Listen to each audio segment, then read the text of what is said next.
Health benefits of honey with garlic. Honey and garlic have both been used for their medicinal properties for centuries, and combining them may have additional health benefits.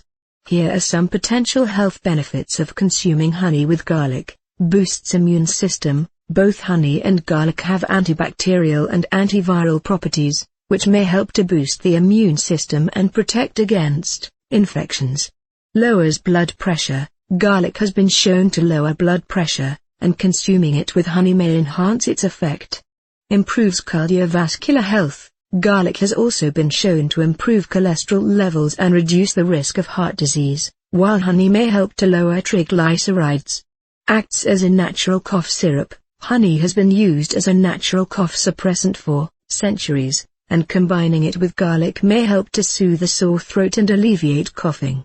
Provides anti-inflammatory benefits. Garlic contains compounds that have anti-inflammatory properties, which may help to reduce inflammation throughout the body. May have anti-cancer properties. Some studies suggest that garlic may have anti-cancer properties, and consuming it with honey may enhance these effects. It's important to note that while honey and garlic may offer health benefits, they should not be used as a replacement for medical treatment. If you have a medical condition, it's always best to consult with a healthcare professional before trying any home remedies.